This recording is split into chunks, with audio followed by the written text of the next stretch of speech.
Dan noda batin itu yang paling utama ada 5.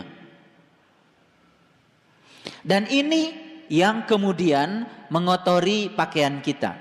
Makanya Allah mengatakan wasiyabaka fatohir, dan pakaianmu hendaklah dibersihkan. Bagaimana mungkin kita bisa membersihkan pakaian kita kalau kita tidak tahu jenis kotorannya? Betul?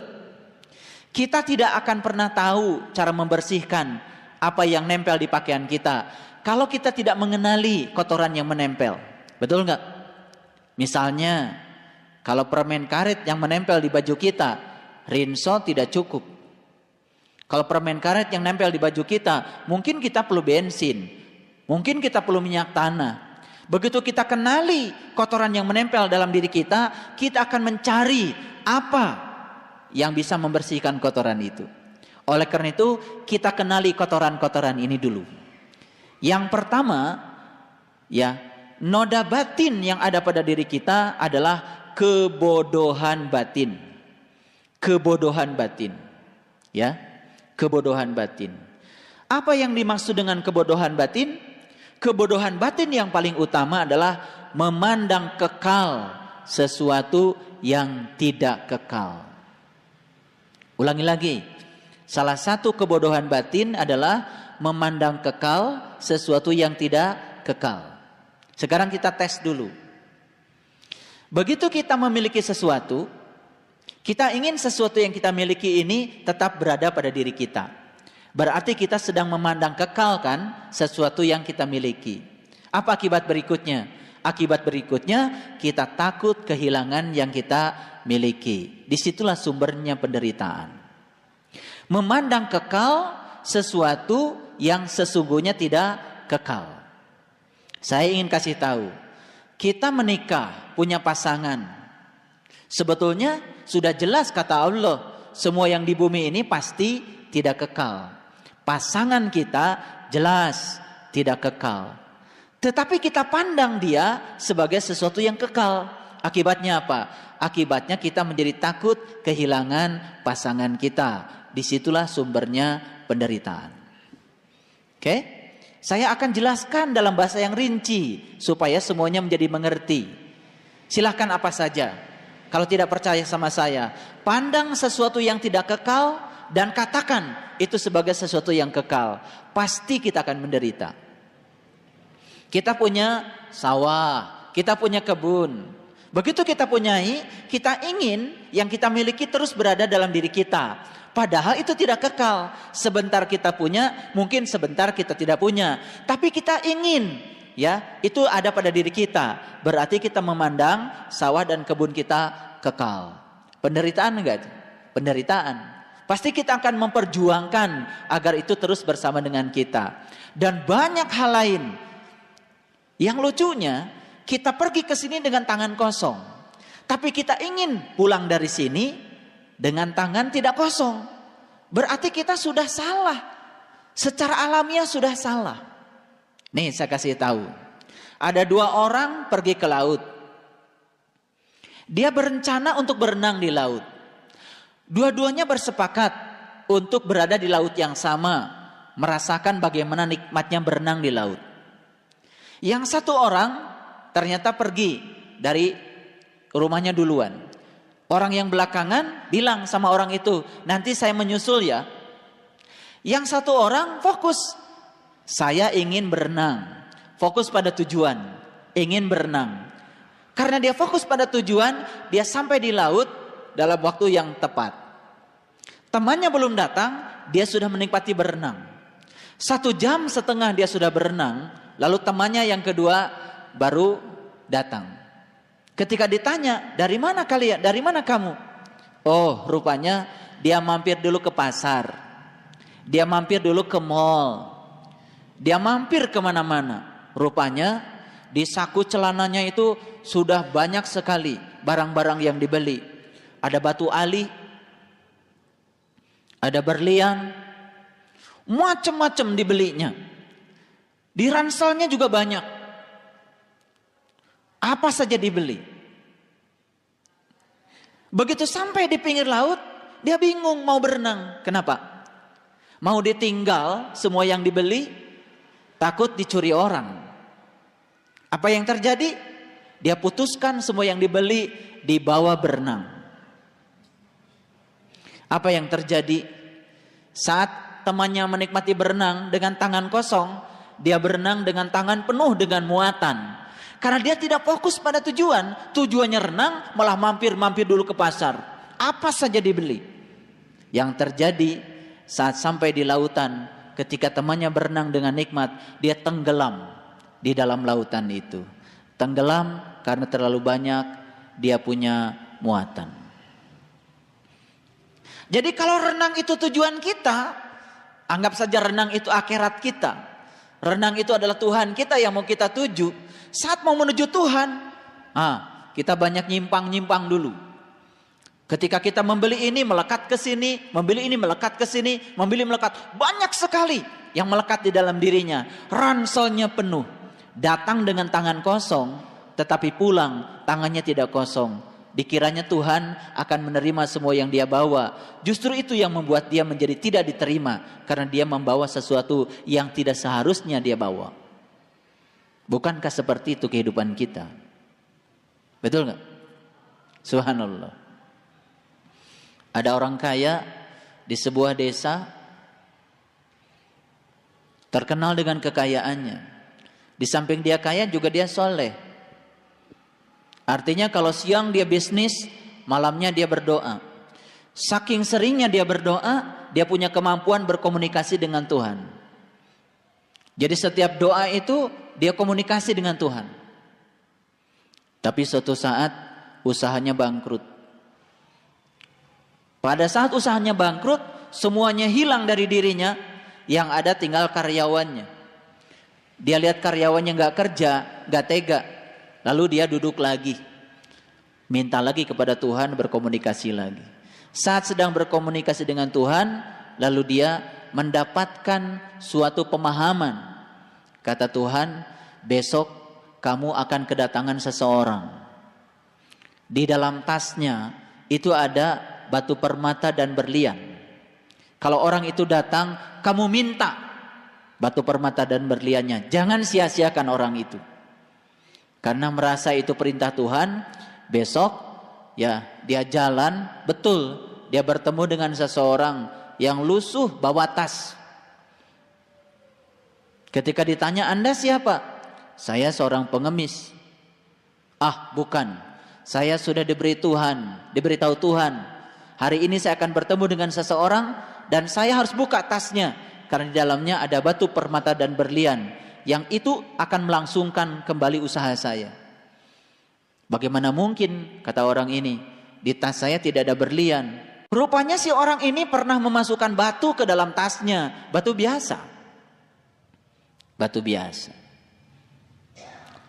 Begitu dibuka oleh si orang ini, ternyata bagi dia batu itu berlian. Dalam pandangan si pengemis batu biasa, dalam pandangan orang ini batu berlian. Ya sudah, karena dia percaya sama Tuhan, dibawanya batu itu. Dan yang luar biasa, sama si pengemis itu diberikanlah batu itu. Cuma batu. Sesampainya di rumah, dia ceritakan sama karyawannya, kita bisa maju lagi nih usaha. Karena apa? Karena saya sudah mendapatkan lagi ini, batu permata untuk kita jual. Kita punya modal lagi, utang-utang kita bayar. Insya Allah usaha kita jalan lagi. Tapi yang luar biasa, saat itu dia berkomunikasi dengan Tuhan. Saat berkomunikasi dengan Tuhan, Tuhan bilang, itu batu tidak boleh dijual. Harus kamu kembalikan lagi kepada si pengemis itu. Bingung dia, cari pengemisnya udah kemana. Ternyata begitu dicari, dia masih duduk di tempat yang sama. Dikasih lagi itu batu sama si pengemis itu. Pengemisnya bilang, kenapa kau kembalikan batu ini? Bukankah kamu ingin memulai usaha? Bisa kau jual? Tidak. Ternyata aku tidak disuruh melihat kekayaan yang ada di dalam tasmu. Tapi aku disuruh melihat kekayaan yang ada dalam hatimu. Ternyata kau begitu kaya. Aku ingin seperti kamu. Saat kau memberi kepadaku tanpa pamrih. Itu namanya memberi tanpa pikiran. Kita sulit memberi karena biasanya kita memberi pasti dengan pikiran, banyak pertimbangan. Kalau diberikan gimana saya? Dan itu sebetulnya yang suka merongrong kehidupan kita. Dan ternyata si orang kaya ini tetap menjadi kaya. Karena apa? Sudah mendapatkan kekayaan yang baru dari dalam kekayaan yang diwariskan dari si pengemis itu. Ini sebetulnya cerita bisa ya, bisa tidak. Tapi sekedar untuk memberikan ilustrasi agar mudah kita menerimanya. Baik, yang pertama adalah kebutuhan batin. Yang kedua, ini yang tidak kalah pentingnya. Mentereng dalam diri kita yang disebut dengan egoisme. Egoisme adalah sikap di mana kita masih senang mementingkan diri kita sendiri. Sakit hati yang kita sering rasakan itu buah dari egoisme. Orang yang sudah tidak egois lagi, sudah tidak terganggu dengan situasi di luar dirinya. Ini noda batin yang kedua. Yang ketiga adalah keterikatan dan kecintaan. Kita akan kupas ini lebih dalam. Karena keterikatan dan kecintaan ini merupakan penghalang besar untuk bisa fa'angdir. Yang keempat, keengganan, penolakan, dan kebencian. Ini semuanya buruk. Keengganan, suatu sifat malas yang ada pada diri kita, penolakan, tidak bisa menerima seutuhnya kehidupan, kebencian, apalagi mau mati masih benci. Dan yang kelima, keterikatan yang kuat pada kehidupan yang rendah yang menyebabkan seseorang menjadi ketakutan saat menghadapi kematian. Sebetulnya semua yang menyebabkan seseorang takut dengan kematian karena keterikatan dia pada kehidupan yang rendah. Sebelum saya lanjut, kita sepakati dulu. Sepakat enggak bahwa yang 5 ini adalah noda? Sepakat? Oke. Sekarang sebelum saya lanjutkan, kenali dulu apakah yang 5 ini masih ada di dalam diri kita? Masih. Kebodohan batin masih ada? Itu yang paling utama. Karena kita selalu memandang sesuatu itu inginnya terus menerus. Pengen sehat terus. Pengen kaya terus. Betul enggak? Ya. Keluarga juga pengen utuh terus. Betul? Tidak siap menghadapi perubahan. Itulah sumbernya penderitaan. Jadi sebetulnya memandang kekal sesuatu yang tidak kekal, itulah noda batin yang sangat luar biasa bertebaran di dalam diri kita. Betul enggak? Iya. Egoisme ada. Ada. Buktinya apa? Masih reaktif, gampang sakit hati, gampang tersinggung, kadang-kadang marah untuk hal-hal yang tidak penting. Dari mana munculnya semua itu? Ego. Saya tanya dulu, ada enggak ini? Ada. Ini mau saya cari sekarang ini penawarnya. Yang ketiga, keterikatan dan kecintaan. Terikat pada apa saja. Dan cinta pada apa saja. Dan ini yang menyebabkan seseorang sulit untuk wudu. Makanya sulit untuk mendapatkan sholat khusyuk. Bagaimana menyatu dengan Tuhan kalau kita tidak berpisah dengan selain Tuhan? Yang keempat, sifat malas, keengganan. Ada? Suka menolak terhadap sesuatu yang terjadi? Suka? Terutama yang kontradiksi. Sulit untuk bisa menerima. Kebencian.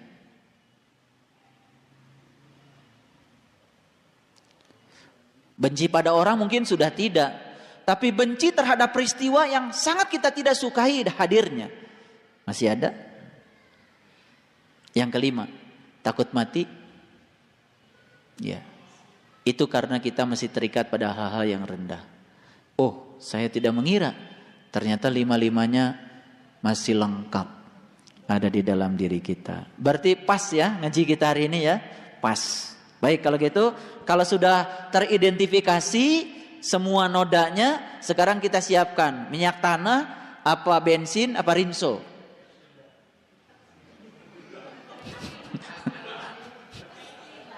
Ya, kalau bensin langsung terbakar, bahaya. Baik.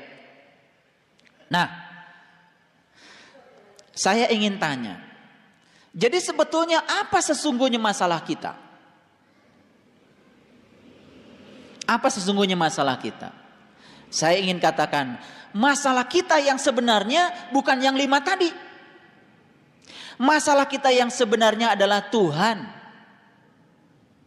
Masalah kita yang sebenarnya adalah Allah. Karena yang 5 tadi itu hadir gara-gara kita tidak sukses menghadirkan Allah. Setuju? Setuju? Ini harus disepakati dulu. Yang 5 tadi memandang kekal yang tidak kekal. Yang kekal kan Allah. Yang kekal kan akhirat. Begitu kita tidak bisa sadar bahwa segala sesuatu selain Allah itu sifatnya fana dan tidak kekal, malah kita mengekalkan yang lain. Masalah kita yang sebenarnya kan Allah. Jadi menurut saya 5 yang tadi itu hanya bisa diselesaikan dengan 1. Kalau masalah kita Allah, berarti penyembuhnya apa? Penyembuhnya Allah. Berarti solusinya apa? Solusinya ya Allah. Berarti tugas kita apa sekarang? Menemukan Allah. Bagi orang yang tidak tahu, masalah yang saya paparkan tadi seakan-akan tidak nyambung dengan solusinya. Bagi yang tidak tahu. Tapi bagi yang sudah tahu dan sadar, ternyata 5-5-nya seandainya ditambah lagi, masalahnya bukan 5. Ditambah lagi 10, ditambah lagi 50, masalah besar kita sebetulnya adalah Allah. Berarti kalau gitu penyembuhnya siapa? Allah. Solusinya apa? Allah. Sebetulnya tugas kita cuma 1, menemukan Allah. Pertanyaan berikutnya sekarang, sudah menemukan Allah belum? Rasanya sudah menemukan Allah, tapi yang 5 masih ada. Ini kan tidak logik. Rasanya sudah menemukan Allah, padahal yang 5 masih ada. Justru yang 5 itu ada karena Allah belum ada. Kitanya aja merasa sudah bertemu Allah. Makanya kata-kata bertemu itu dimensinya sangat luas sekali. Tidak seperti yang dipersepsikan kebanyakan orang. Kalau saya nggak ngomong seperti ini, ntar GR. Baru tapakur 3 jam aja, 1 malam udah bangga. Oh tadi malam saya udah ketemu Tuhan. Kalau sudah ketemu Tuhan dan Tuhan sudah hadir, yang 5 itu harusnya tidak ada, lenyap. Oke, ini saya bicara keras sekali. Kalau saya nggak keras begini, nanti kan nggak ngerti-ngerti. Lanjut. Oke, jadi yang dibutuhkan oleh kita sekarang apa? Yang dibutuhkan oleh kita bukan pengetahuan tentang Allah. Yang dibutuhkan oleh kita adalah realisasi Allah.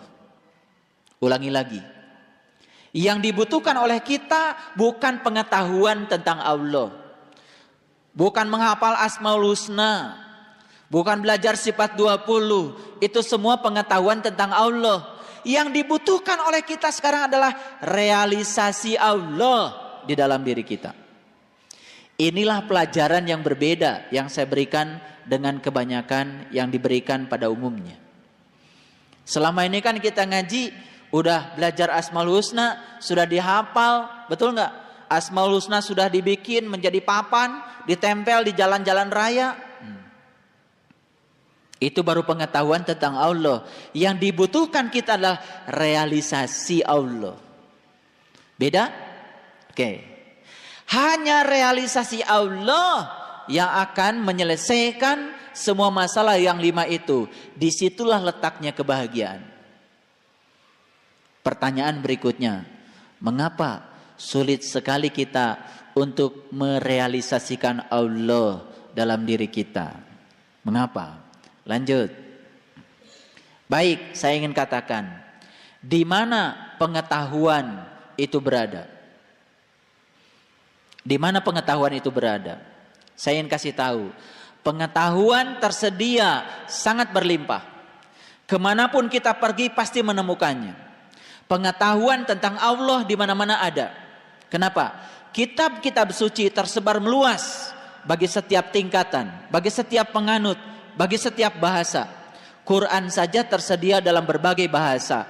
Pengetahuan tentang Tuhan berlimpah di mana-mana. Setuju dengan saya? Tetapi pengetahuan tentang Tuhan ternyata tidak menolong kita. Walaupun berlimpah di mana-mana, ternyata sampai hari ini tidak menolong kita. Karena apa? Yang dibutuhkan kita bukanlah pengetahuan tentang Tuhan.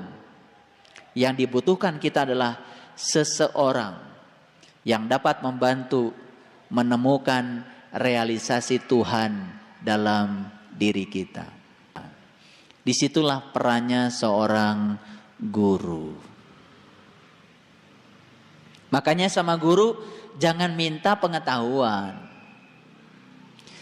Sama guru jangan minta kecerdasan. Sama guru jangan minta keajaiban-keajaiban. Sama guru mintalah ilmu yang bisa membuat Tuhan terrealisasi di dalam diri kita. Makanya kalau minta sama seorang guru kecerdasan, pengetahuan, itu udah salah. Makanya kalau belajar ilmu-ilmu tentang ketuhanan, sederhana. Mendekat saja sama seorang guru. Setelah itu dengarkan apa yang dinasihatkan, jalankan. Jangan banyak pertanyaan. Diterimanya harus dengan hati. Karena jalan menuju Tuhan cuma satu, hati. Nah kalau kita ngaji pakai pikiran, itu yang sering membuat kita sering sulit untuk mendapatkan pelajaran. Karena apa? Ia masih penuh di pikiran.